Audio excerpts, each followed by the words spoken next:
Hey, ladies and gentlemen, this is Carmine Sabia for Explain America, and Kamala Harris's campaign just got owned on national television during a live segment. Before we get started, please make sure you like, comment, share, and subscribe. Those little things really help us out, and they help our channel continue to grow. And guys, if you're not watching us on YouTube, please check the lower right-hand corner of your screen and visit that site, youtube.com/@ExplainAmerica. Hit subscribe, absolutely free. It really helps us out. So, Kamala Harris, dodging the media, ducking and diving, and it's friendly media. They love you. They can't say enough good things about you. Why you would ignore them, why you would not want to sit down for an interview is anybody's guess. Oh, wait, I have a guess. It's because you're a robot, essentially. Not really fact checkers. It's not really a robot. But you're a robot, and you just repeat the lines you're given. You can read a teleprompter. You know your prepared speech.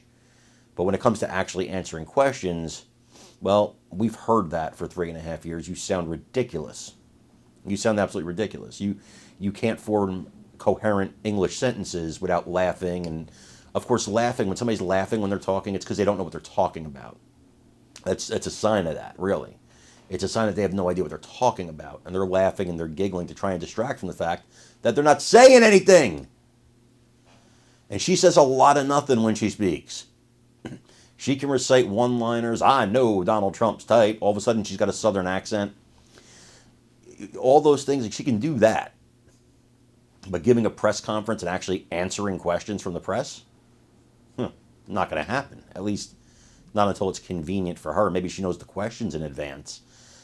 Well, John Berman of CNN actually tore into her campaign today and put him on the spot. She was free today. She could have did it today. Why didn't she? He wanted to know, and he pressed her on it, and good for him. Good for him. Good for you, John Berman. I want you to watch this and let me know what you think in the comments. With us now is senior spokesperson for the Harris-Walz campaign, Adrienne Elrod. Thanks so much for being with us. What's on the vice president's schedule today? Well, she's traveling and talking to voters and getting her message out there to the American people, something that she's been doing from the very start of this campaign and something that she certainly did when she was President Biden's running mate as vice president. But look, you just mentioned the speech she's going to be giving in that's right. I was asking about today, and I don't think she's got any campaign events on the schedule today, does she? Well, she and Governor Walz have been traveling across the country. They hit nearly every battleground state last week. On the campaign trail, they raised $36 million within the first 24 hours by Governor Walz joining the ticket. And what she's going to be doing Friday is taking her economic message directly to the voters in North Carolina. I certainly don't want to get in front of exactly what she's going to say, but she's going to talk a little bit about how she's going to make sure that she's putting consumers first as part of her economic plan. She's going to take on corporate price gougers. She's going to take on junk fees. And that's something that, John, she did when she was Attorney General of California.